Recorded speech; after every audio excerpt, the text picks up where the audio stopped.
నమస్తే welcome to news 21 TV bulletin లో ముందుగా హెడ్లైన్ చూద్దాం.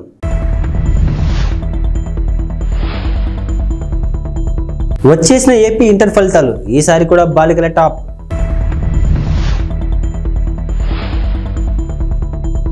రామేశ్వరం కేఫ్ బాంబు పేలుడు కేసులో ఇద్దరు కీలక నిందితుల అరెస్ట్.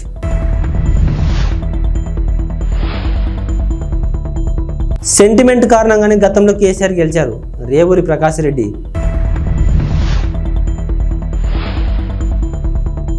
కోర్టులో కవిత 5 రోజులు కస్టడీ కోరిన సిబిఐ.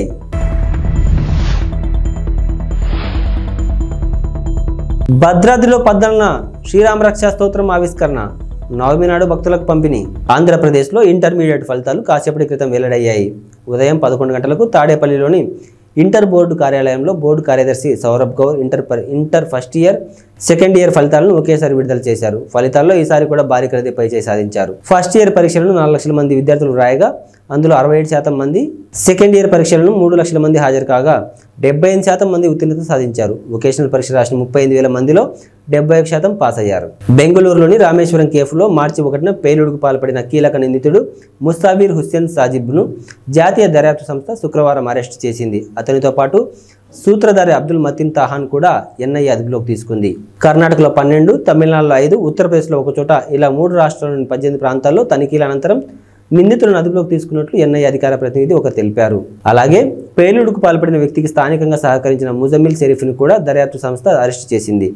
షరీఫ్, హుస్సేన్, తాహా ఈ ముగ్గురు ఐఎస్ఐ మాడ్యూల్స్తో సంబంధం కలిగి ఉన్నట్లు ఎన్ఐఏ వర్గాలు వెల్లడించాయి. గతేడాది నవంబర్లో నమోదైన మంగళూరు కుక్కర్ పేలుడు కేసుతో పాటు శివమొగ్గ గ్రాఫిటీ కేసులోనూ వీరి ప్రమేయం ఉన్నట్లు నివేదికలు పేర్కొన్నాయి.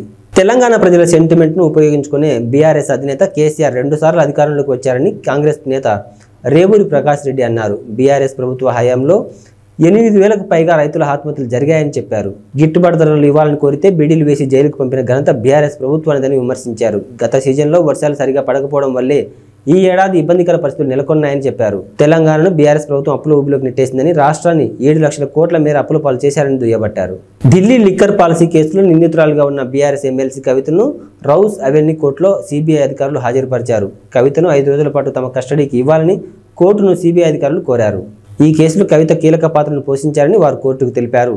సౌత్ గ్రూప్ ఆఫ్ పార్టీ మధ్య జరిగిన 100 కోట్ల లావాదేవీల్లో కవితది ప్రధాన పాత్రని వారు చెప్పారు. కవితను లోతుగా విచారిస్తేనే వివరాలు బయటకు వస్తాయని తెలిపారు. కవిత వాట్సాప్ చాట్ వివరాలను కోర్టుకు సిబిఐ అధికారులు అందించారు. కోర్టులో ప్రస్తుతం వాదనలు కొనసాగుతున్నాయి. న్యాయమూర్తి కావేరి బవేజా వాదనలు వింటున్నారు. కవితను సిబిఐ కస్టడీ కోర్టు ఇస్తుందా లేదా అనే ఉత్కంఠ నెలకొంది. తెలంగాణలోని ప్రముఖ పుణ్యక్షేత్రమైన భద్రాచలం శ్రీరామనవమి ఉత్సవాల కోసం ముస్తాబవుతుంది. ఆ రోజున జరిగే రామయ్య కళ్యాణ క్రతువును కనులారా వీక్షించేందుకు కోట్లాది మంది భక్తులు తహతహలాడుతుంటారు. కళ్యాణం కోసం ఈసారి అద్భుతంగా ఏర్పాట్లు చేస్తున్నట్లు దేవస్థానం కార్యనిర్వహణాధికారి ఎల్ రమాదేవి తెలిపారు. ఈసారి వేడుకల్లో ఓ ప్రత్యేకత కనిపించనుంది. గ్యాలరీలో కూర్చొని కళ్యాణాన్ని వీక్షించే వేలాది మంది భక్తులకు ప్రముఖ రచయిత, శ్రీశైల దేవస్థానం పూర్వ ప్రత్యేక సలహాదారు పురాణ పండ శ్రీనివాస్ రచించిన శ్రీరామరక్ష స్తోత్రం గ్రంథాన్ని పంపిణీ చేయనున్నారు. భద్రాద్రిలో బ్రహ్మోత్సవాలు గతంలో టాలీవుడ్ నిర్మాణ సంస్థ వారాహి చలనచిత్రం అధినేత సాయి కొర్రపాటి సమర్పించిన అఖండ గ్రంథాలను రచించింది కూడా శ్రీనివాస్ కావడం గమనార్హం. ఇక తాజా గ్రంథమైన శ్రీరామరక్ష స్తోత్రం పుస్తకాన్ని టాలీవుడ్ ప్రముఖ దర్శకుడు ఎస్ఎస్ రాజమౌళి, ఎంఎం కీరవాణి, సాయి కొర్రపాటి సమర్పిస్తున్నారు. ఈ సందర్భంగా వారికి పురాణ పండ శ్రీనివాస్ కృతజ్ఞతలు తెలిపారు. కాగా ఈ మహిమోపిత శ్రీరామరక్ష స్తోత్రం గ్రంథాన్ని ఎల్లుండి ఆలయ ఈవో రమాదేవి ఆవిష్కరిస్తారు. ఉండిలో రఘురామకృష్ణంరాజుకు సీటు కేటాయిస్తున్నారన్న ప్రచారంతో అసమ్మతి పెరుగుతుంది. పశ్చిమ గోదావరి జిల్లా భీమవరం తోట సీతారామలక్ష్మి ఇంటిని తెలుగుదేశం పార్టీ నాయకులు, కార్యకర్తలు ముట్టడించారు. ఈ సందర్భంగా టీడీపీ కార్యకర్తలు భారీగా చేరుకున్నారు. మంత్రి రామరాజుకు న్యాయం చేయాలంటూ భారీ ఎత్తున నినాదాలు చేశారు. అందరూ కూడా చాలా మనస్తాపం చెంది ఈ రోజున మరి ఇక్కడ రావడం జరిగింది. ఎందుకంటే ఒక ఎమ్మెల్యేగా పనిచేసి ప్రజల్లో ఉన్న మనిషికి మళ్ళీ ఆ స్థానం లేదంటే ఎవరికైనా బాధ కలగటం సహజం. అదే పరిస్థితి ఈ రోజున మన కార్యకర్తల్లో కానీ నాయకుల్లో కానీ కనపడుతున్న ఉండి నియోజకవర్గం నుంచి చాలా పెద్ద ఎత్తున ఇక్కడ రావడం జరిగింది. మీరందరూ ఎవరో కూడా ఆందోళన చెందొద్దు. తెలుగుదేశం అంటే ఒక కమిట్మెంట్ గల పార్టీ, క్రమశిక్షణ గల పార్టీ. మన జాతీయ అధ్యక్షుడు నారా చంద్రబాబు నాయుడు గారు ప్రతి ఒక్కరికి కూడా న్యాయం చేసే విధంగా మరి అధికారం ఉన్నా లేకపోయినా ఒక పోరాడే మనిషి మన చంద్రబాబు నాయుడు గారు. ఈ విధంగా మరి మీరు ఇచ్చిన రిప్రజెంటేషన్ ఏదైతే ఉందో మీరెవరు అందరూ కూడా ఆందోళన చెంది ఈ విషయం మీద ఎవరైతే ఇబ్బంది పడుతున్నారో అన్నీ కూడా నేను మన చంద్రబాబు నాయుడు గారి దృష్టికి తీసుకెళ్ళడం జరుగుతుంది. అలాగే మన తప్పనిసరిగా మనకి న్యాయం మీ ఉండి కాన్స్టిట్యున్సీకి న్యాయం జరుగుద్ది అని నేను తప్పనిసరిగా మీకు ఎందుకంటే చంద్రబాబు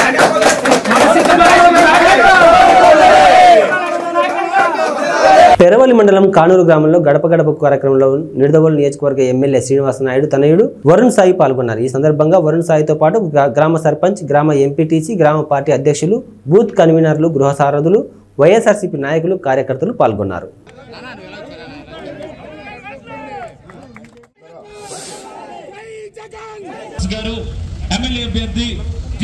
ఈరోజు మీ ముందుకి నమస్తే అమ్మా, నేను మన ఎంపీ అభ్యర్థి అమ్మ కూడూరు శ్రీనివాస్ గారు ఇద్దరం కూడా మీ ముందు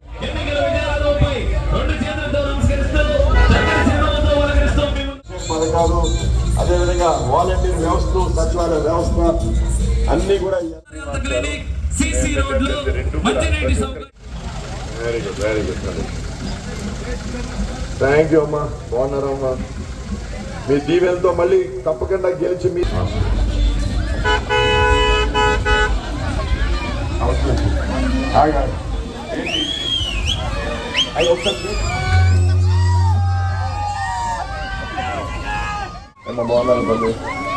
ఎలా ఉన్నారు? ఎంపీ ఎమ్మెల్యేగా గెలిచి వచ్చి ఈ పనులన్నీ పూర్తి చేస్తామమ్మా. అదేవిధంగా ఈ ట్రైన్ కూడా చెప్పడం జరిగింది. అయితే ఒక్కటి గమని ఒక్కో మనిషికి 2 ఓట్లు ఇస్తారు. ఒకటి ఎంపీది, ఎంపీ ఓటు మొదటి ఓటు ఇస్తామా. రెండోది ఎమ్మెల్యే జగన్ ఓటు ఇస్తారమ్మా, జగన్ ఓటు రెండోది. రెండు కూడా ఫ్యాన్ గుర్తుకు ఓటేసి మన జగన్ గారి ముఖ్యమంత్రి చేసుకుంటాం.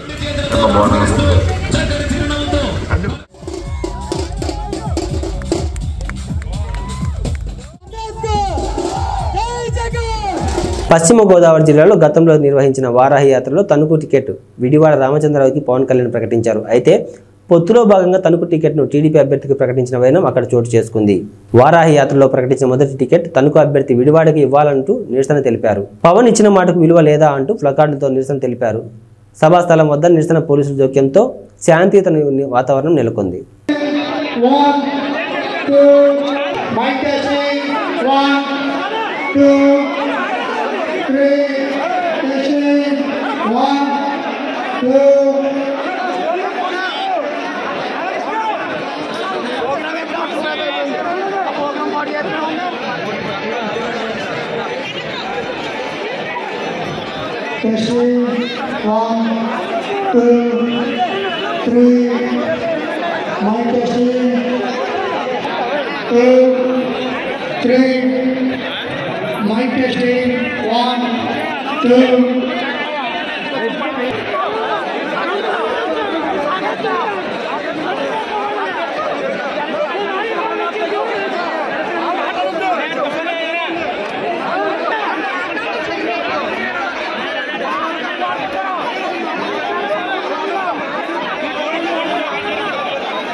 కడప జిల్లా బద్వేల్ నియోజకవర్గంలో జరగబోయే ఎన్నికల్లో బీజేపీ అభ్యర్థి బొజ్జ రోషన్ విజయం సాధిస్తారని జిల్లా ఉపాధ్యక్షులు తిప్పలు రామసుబ్బారెడ్డి, బీజేపీ జిల్లా ప్రధాన కార్యదర్శి ఉట్టి శ్రీనివాసులు పేర్కొన్నారు. ఈ సందర్భంగా మాట్లాడుతూ రంజాన్ పండుగ సందర్భంగా ముస్లిం సోదరులకు శుభాకాంక్షలు తెలిపారు. జరగబోయే ఎన్నికల్లో బద్వేల్ నియోజకవర్గంలో తెలుగుదేశం, జనసేన పొత్తులో భాగంగా 3 ప్రధాన పార్టీల కలయికతో ఈ ఎన్నికల్లో విజయం సాధిస్తామని ధీమా వ్యక్తం చేశారు. పొత్తులో భాగంగా బద్వేల్ టికెట్ బొజ్జ రోషన్ను కేటాయించినందుకు బీజేపీ అధిష్టానానికి కృతజ్ఞతలు తెలిపారు. రాష్ట్రంలో తెలుగుదేశం మెజార్టీ సీట్లు సాధించి అధికారం ఏర్పాటు చేస్తుందని, కేంద్రంలో మోడీ ఆధ్వర్యంలో మరోమారు బీజేపీ అధికారం చేపడుతుందని వారు అన్నారు. చివరి క్షణం వరకు పోలింగ్ బూత్ మే 13 ఉంది కదా, చివరి క్షణం వరకు కష్టపడి ప్రజలు చైతన్యవంతులు చేసి కేంద్ర రాష్ట్ర ప్రభుత్వాలు తీసుకునే నిర్ణయాలను ఏదైతే మనకు సంక్షేమం, అభివృద్ధి కార్యక్రమాలను విశదీకరించి ప్రజలు మా వైపు తిప్పుకుంటామనే ధీమా మాకుంది. పార్టీలు కూడా కొంచెము భారతీయ జనతా పార్టీకి, జనసేన పార్టీకి కొంచెం సంఖ్యాబలం తక్కువ ఉంది నియోజకవర్గంలో. ఇది మీకు అందరికీ తెలిసిందే. ఎందుకంటే ప్రధాన ఏదైతే జిల్లా జనరల్ సెక్రటరీలు, మండల పార్టీ అధ్యక్షులు, మండల బూత్ లెవెల్ కమిటీలు ఉన్నాయి, కానీ సంఖ్యాబలం తెలుగుదేశం కన్నా మాకు తక్కువే ఉంది ప్రజెంట్ ఉండే సిచ్యువేషన్లో. కాకపోతే వారు కూడా మా మిత్రులే కదా, వాళ్ళు మేము అందరం కలిసి సూపర్గా మేము ప్రచారం చేసుకుంటూ పోతున్నాం. అందరికీ ఎక్కడ కూడా మాకు విభేదాలు కానీ ఎలాంటివి కూడా లేవు. ఇది చాలా సంతోషకరం. బద్వేలు నియోజకవర్గానికి శుభ పరిణామం. రైల్వే కోడూరు మండలం రెడ్డివారిపల్లి పంచాయతీ గాంధీనగర్ గుండాలపల్లి సింగిరివారిపల్లి నందు రైల్వే కోడూరు కూటమి ఎమ్మెల్యే అభ్యర్థి అరవ పలువురు నాయకులు కలిసి ఇంటింటి ప్రచారం నిర్వహించారు. ఈ సందర్భంగా ప్రజలకు బాబు పథకాల గురించి క్షుణ్ణంగా వివరించి చెప్పారు. ఈ కార్యక్రమంలో నాయకులు, కార్యకర్తలు పాల్గొన్నారు. MP sir Kiran Kumar sir, ఆయన గుర్తు వచ్చేసి కమలం గుర్తు. ఈ రెండు మీరు ఓటేస్తే చంద్రబాబు నాయుడు సీఎం అవుతారు. ఆయన వెంటనే మీ ఇంటికి ప్రతి సంవత్సరం 3 సిలిండర్లు ఫ్రీ వస్తాయి. చదువుకునే పిల్లలు ఉంటే 2 నాలుగు 30,000 వస్తుంది, 3 ఉంటే 45,000 వస్తుంది. పెద్దవాళ్ళకి ఎవరు ఉన్నారా ఇంట్లో? మీదేనా? మీకు ఆమెకి అక్కకి అయితే ప్రతి నెల 500 రూపాయలు ఆమె అకౌంట్లో పడుతుంది ప్రతి మహిళకి. వచ్చేసి గ్లాస్ గుర్తున్నా MP sir Kiran Kumar sir, ఆయన గుర్తు వచ్చేసి కమలం గుర్తు. ఈ రెండు మీరు ఓటేస్తే చంద్రబాబు నాయుడు సీఎం అవుతారు. ఆయన వెంటనే మీ ఇంటికి ప్రతి సంవత్సరం 3 సిలిండర్లు ఫ్రీ వస్తాయి. చదువుకునే పిల్లలు ఉంటే 2 నాలుగు 30,000 వస్తుంది, 3 ఉంటే 45,000 వస్తుంది. పెద్దవాళ్ళకి ఎవరు ఉన్నారా ఇంట్లో? మీదేనా? మీకు ఆమెకి అక్కకి అయితే ప్రతి నెల 500 రూపాయలు ఆమె అకౌంట్లో పడుతుంది ప్రతి మహిళకి. నేను రైల్వే కోర్టు జనసేన అభ్యర్థిగా పోటీ చేశాను. నా గుర్తు చూసి గ్లాస్ గుర్తుమా. కిరణ్ కుమార్ సార్ ఎంపీగా పోటీ చేశాడు. నేను గుర్తు చూసి కమలం గుర్తు. ఈ రెండింటికి ఓటేస్తే మన చంద్రబాబు సీఎం అవుతారు. ఆయన వెంటనే ప్రతి సంవత్సరం మీకు 3 సిలిండర్లు ఫ్రీ వస్తాయి. పెద్దవాళ్ళు ఎవరు ఉంటే 3,000 పెన్షన్ వస్తాయి.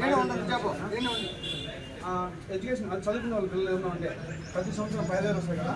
ఎంతమంది ఉంటే అంతమందికి 5,000 లెక్కన మీ అకౌంట్లో పట్టాము. తప్పకుండా గ్లాస్ గారికి కమలం గుర్తు పోటీ. పాణ్యం నియోజకవర్గం నుండి కల్లూరు శ్రీ చౌడేశ్వరి సుంకులా పరమేశ్వరి అమ్మవారి జాతర సందర్భంగా కల్లూరు రైతు సంఘం ఆధ్వర్యంలో వివిధ ప్రాంతాలకు చెందిన ఎద్దులతో బండలాగుడు పోటీ కార్యక్రమాన్ని నిర్వహించారు. ఈ సందర్భంగా వారు మాట్లాడుతూ ఇది ఒక ఆనవాయితీగా వస్తుందని, ప్రతి సంవత్సరంలాగే ఈ సంవత్సరం కూడా అత్యంత అద్భుతంగా జరుగుతుందని, ఇందుకు సహకరిస్తున్న ప్రతి ఒక్కరికి ప్రత్యేక ధన్యవాదాలు తెలియజేశారు.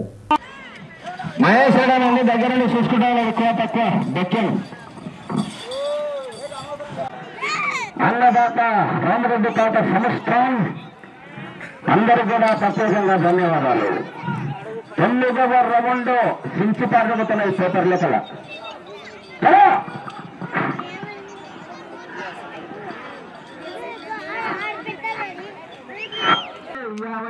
మళ్ళీ కింద 45 మొత్తం కొట్టాలని పెట్టినాడు. మళ్ళీ 7 వస్తుంది, 95 పెట్టాడు స్పాటు.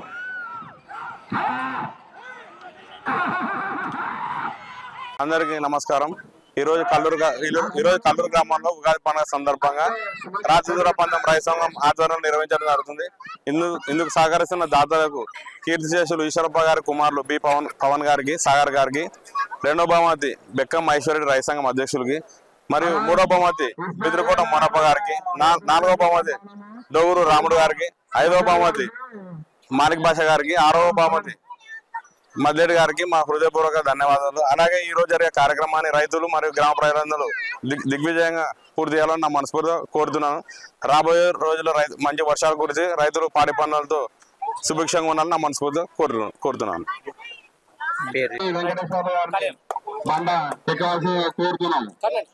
అందరికీ నమస్కారం. నా పేరు పవన్ కుమార్. కల్లూరు సుంకులా పరమేశ్వరి మరియు చౌడేశ్వరి దేవి ఉత్సవాల సందర్భంగా గత 40 సంవత్సరాలుగా కల్లూరులో ఈ బండలాగుడు పంద్యాలు నిర్వహించడం జరుగుతుంది. ఇంతకుముందు గిరిక పందాలు పెట్టేవారు పూర్వము. తర్వాత రాను కాలక్రమేణా అది బండలాగుడు ప్రోగ్రాంగా మారిపోయింది. దీన్ని మా నాన్నగారైనటువంటి శ్రీ పి ఈశ్వరప్ప గారు 40 సంవత్సరాల క్రితం దీన్ని మొదలు పెట్టారు. ఆయన చనిపోయిన తర్వాత కూడా గత 7 సంవత్సరాలుగా ఆ ఆనవాయితీని కొనసాగిస్తూ ఆయన కుమారులమైనటువంటి మా అన్నగారు బి సాగర్ కుమార్ మరియు నా పేరు బి పవన్ కుమార్, మేము ఈ మొదటి బహుమతిని ఇవ్వడం జరుగుతుంది. ఈ కార్యక్రమాన్ని ఇంత పెద్ద ఎత్తున దీన్ని సక్సెస్ చేసినందుకు మా గ్రామ ప్రజలకు, రైతు సంఘం వారికి, కల్లూరు గ్రామ పెద్దలకు అందరికీ పేరు పేరున ధన్యవాదాలు తెలియజేసుకుంటున్నాము. అంతేకాకుండా ఈ కార్యక్రమానికి అన్నదానము మరియు మా పొద్దున టిఫిన్ కార్యక్రమము ఇదంతా దీనికి సహాయ సహకారాలు అందించినటువంటి శ్రీ అవధూత రామరెడ్డి తాత సంస్థానం వారికి ప్రత్యేకంగా ధన్యవాదాలు తెలియజేసుకుంటున్నాం.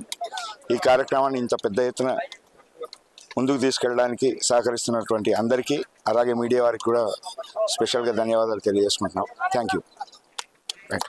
చిరంజీవికి ఈ జగన్ రెడ్డికి పోలిక అని చంద్రబాబు నాయుడు విమర్శించారు. చిరంజీవిని, రాజమౌళిని, ఇతర సినీ హీరోలను ఇంటికి పిలిచి జగన్ రెడ్డి ఎలా అవమానించాడు చూశాం కదా అని అన్నారు. ఇంటికి పిలిపించుకొని చిరంజీవిని, సినిమా ఇండస్ట్రీ పెద్దలని అవమానించాడని చంద్రబాబు గుర్తు చేశాడు. అహంకారం పనికిరాదు. ఒక్క విషయం చెప్తున్నా మీకు, కోనసీమలో చిరంజీవికి జగన్మోహన్ రెడ్డికి కంపారిజన్ ఉందా తమ్ముళ్ళు? కంపారిజన్ ఉందా అని అడుగుతున్నా, మిమ్మల్ని ఉందా అని అడుగుతున్నా. చిరంజీవి కొన్ని సంవత్సరాలుగా చిత్రసీమలో రారాజుగా వెలిగినటువంటి వ్యక్తి. వారి యొక్క కళామ తల్లికి చేసిన సేవలు గుర్తుపెట్టుకొని కేంద్ర ప్రభుత్వం కూడా పద్మ విభూషణ్ ఇచ్చారా లేదా అని మిమ్మల్ని అడుగుతున్నా. అదే మరిగా Rajamouli one of the best director. ఆయన సినిమాలు తీశాడు, బాహుబలి, ఇవన్నీ. త్రిపుల్ కూడా మన తీశాడు. ఆయనకు కూడా పద్మభూషణ్ ఇచ్చారు. అలాంటి మహామహుల్ని, సినిమా హీరోల్ని పిలిపించి ఇంటి దగ్గర అవమానం చేసిన విధానం ఒక్కసారి మీరు గుర్తుపెట్టుకోవాలి. నేను 14 సంవత్సరాల ముఖ్యమంత్రిగా ఉన్నా. ఏ నటుడు కూడా నేను అవమానం చేయలా. నటుల్ని గౌరవించిన సంస్కారం మాది. పవన్ కళ్యాణ్ గారి సినిమాలు వస్తే కనీసం సినిమాల్లో ఆడడానికి రేట్లు కూడా ఇవ్వని దుర్మార్గుడు ఈ జగన్మోహన్ రెడ్డి. అంటే మనమందరం ఆయనకు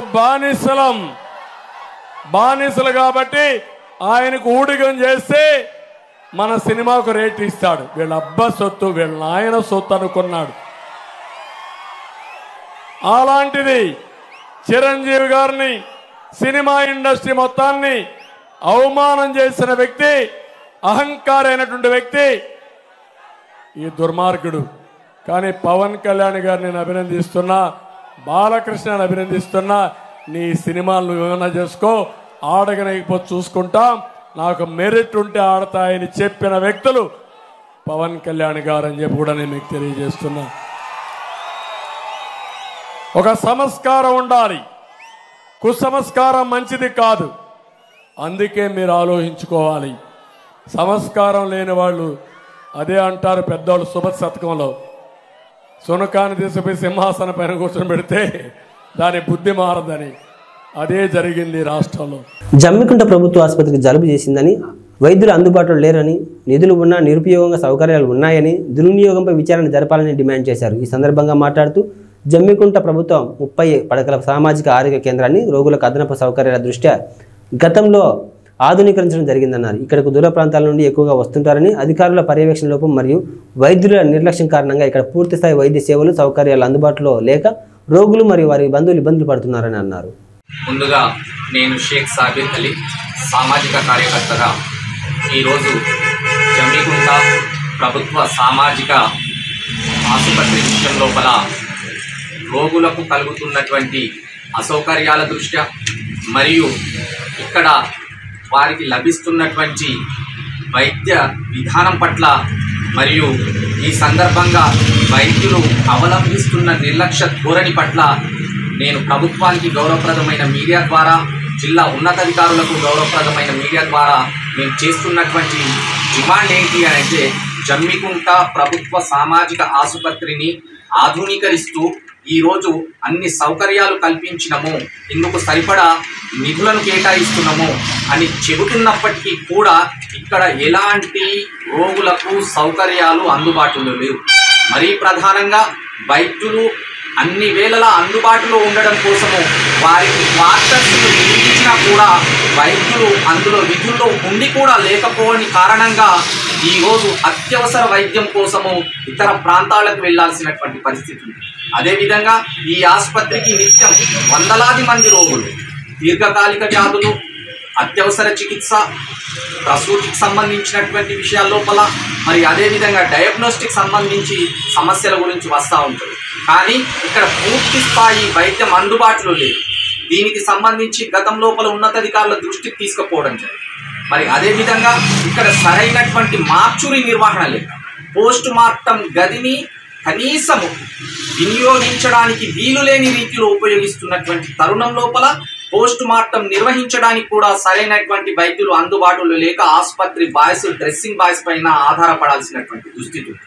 కాబట్టి ఈ ఆసుపత్రికి సంబంధించినటువంటి నిధుల విషయం లోపల ఎలాంటి అసౌకర్యాలు ఇన్ని జరుగుతూ ఉన్నా కూడా సౌకర్యాల లేమి కట్టినట్టు కనబడుతుంది. కాబట్టి వెనువెంటనే ఉన్నతాధికారులు దీనిపైన దృష్టి సారించి ఆసుపత్రి నిధుల అక్రమాలపై విచారణ జరిపిస్తూ బాధ్యులపైన చర్యలు తీసుకోవాలని చెప్పి, అదేవిధంగా ఈ ఆసుపత్రిని అప్గ్రేడ్ చేసి రోగులకు వైద్య సేవలు అందుబాటులోకి తీసుకురావాలని చెప్పి ఈ సందర్భంగా డిమాండ్ చేస్తూ, లేని ఎడల రిలే దీక్షల ద్వారా ప్రభుత్వం పైన ఒత్తిడి పెంచి ఈ సమస్యలను సాధిస్తామని చెప్పి దీనికి మీడియా సహకారాన్ని కోరుకుంటూ ధన్యవాదాలు. నర్సీపట్నం మున్సిపాలిటీ 1వ వార్డులో సిట్టింగ్ ఎమ్మెల్యే పెట్ల ఉమాశంకర్ గణేష్ నిర్వహించిన ఎన్నికల ప్రచారం నిర్వహించారు. ఈ సందర్భంగా అడుగడుగున హారతులు పడుతూ పూల వర్షం కురిపిస్తూ అపూర్వ స్వాగతం పలికారు. పెద్ద సంఖ్యలో వార్డు ప్రజలు ఎమ్మెల్యే గణేష్ వెంట నడిచారు. ప్రతి ఇంటి ముందుకు వైసీపీ అభ్యర్థి గణేష్ వెళ్లి ప్రజలను వచ్చే ఎన్నికల్లో గెలిపించమని అభ్యర్థించారు. తన గెలుపుకు సహకరించమని కరపత్రాలను పంపిణీ చేశారు. వచ్చే ఎన్నికల్లో తనను మరోసారి ఎమ్మెల్యే గెలిపిస్తే నియోజకవర్గం అభివృద్ధికి మరింత కృషి పాటుపడతానన్నారు. కార్యక్రమంలో నాయకులు పాల్గొన్నారు.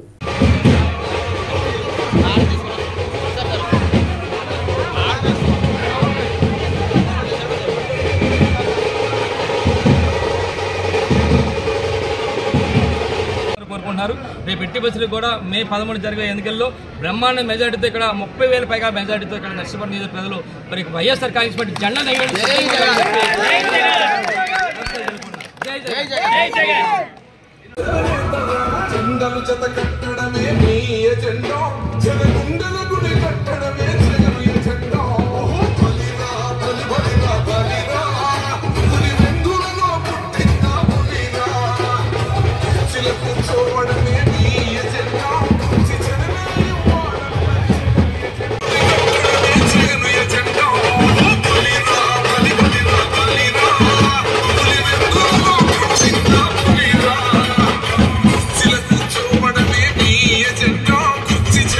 చూసాం. నిన్న 4వ వార్డులో తిరిగాం, రాత్రి 10 గంటల వరకు తిరిగాం.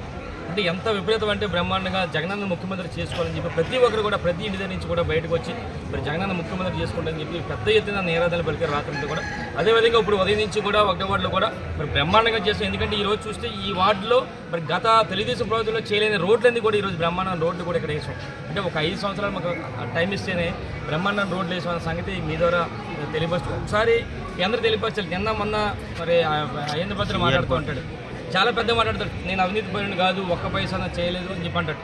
ఈరోజు ఆయన అవినీతి పరుడా కాదని చెప్పి ఈరోజు మన నర్సీపట్నం నియోజకవర్గం కాదు రాష్ట్ర వ్యాప్తంగా ప్రజాపం చేసి కొన్ని వందల కోట్ల రూపాయలు తెలుగుదేశం పార్టీ హయాంలో మరి తెలుగుదేశం ప్రభుత్వంలో మంత్రిగా చేసి కొన్ని వందల కోట్ల రూపాయలు ఒక 200 ఎకరాల రిసార్ట్స్ కానీ 100 ఎకరాల బినామీలు కానీ కొన్ని పెద్ద పెద్ద బిల్డింగ్స్ కానీ ఇలాగా ఎన్నో వందల కోట్ల రూపాయలు మరి ఆస్తిపరుడు. ఈరోజు నిన్న కూడా చెప్పాను నేను 1994లో అందరూ డబ్బులు కూడి ఒక జీప్ ఇస్తే ఈరోజు ప్రతి ఇంటికి కూడా జీప్ ఇచ్చే పరిస్థితి అయిన పద్ధతికి వచ్చిందని చెప్పి నిన్న కూడా చెప్పడం జరిగింది. మరి నేను ఒకటి చెప్పాలి, ఇందులో మెయిన్ ముఖ్యంగా ఒక స్కామ్ కూడా ఉంది.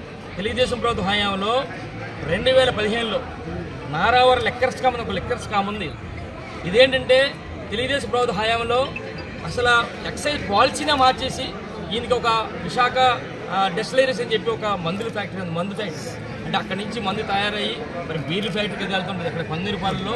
మరి ఆ రోజు 5 సంవత్సరాల కాలంలో సుమారుగా 1,300 కోట్ల రూపాయలు మన రాష్ట్ర ప్రభుత్వానికి నష్టం చేసే విధంగా చంద్రబాబు నాయుడు ఈయనకి మరి కొంతమందికి మరి ఈ విధంగా చేసి సుమారుగా 100 కోట్ల రూపాయలు ఆ రోజు దోపిడీ చేసిన దోపిడీ దొంగ ఈ అయ్యన్న పద్ధతి అని చెప్పి సందర్భంగా తెలియపరుస్తాను. అంటే ఇలాంటి స్కాములు చేసి పెద్ద చేసి ఈరోజు పెద్ద కబుర్లు చెప్తుంటే మాకు చాలా సిగ్గేస్తుంది. నువ్వు వాళ్ళ గురించి నీ కొడుకు నీ మరుగుజ్జు కొడుకు మరీ మాట్లాడతాను. నీకు ఒకటే చెప్తాను, అయిన పద్ధతి కానీ నీ మరుగుజ్జు కొడుకు కానీ చెప్పేది ఏంటంటే మీరు ఎన్ని చెప్పినా సరే ఈరోజు రాష్ట్ర ప్రజలు కానీ ముఖ్యంగా నష్టపడ్డ ప్రజలు నమ్మే పరిస్థితులు లేరు. మీరు ఎన్ని దోపిడీలు చేశారో, ఎన్ని దౌర్జన్యాలు చేశారో, ఎన్ని రౌడీలు చేశారో ఈ రాష్ట్ర ప్రజలు కానీ ముఖ్యంగా నష్ట ప్రజలందరూ కూడా చేసు. మీరు ఎన్ని పొర్లి దండాలు పెట్టినా సరే అలా దండాలు పెట్టుకుంటూ అల్లిపడిపోవాలి తప్ప ఇక్కడ నర్సీపట్నం ప్రజలు రేపు బట్టలు తీసి కొట్టే పరిస్థితి మీ ఇద్దరికి కూడా అక్కడ అయిన పద్ధతి కానీ వాళ్ళ కొడుకు మరుగుజ్జు పద్ధతి కూడా వస్తుందని చెప్పి సందర్భం తెలియపరుస్తూ ఇవి బులెటిన్ విశేషాలు. మరో బులెటిన్లో మళ్ళీ కలుద్దాం. అంతవరకు సెలవు. నమస్తే.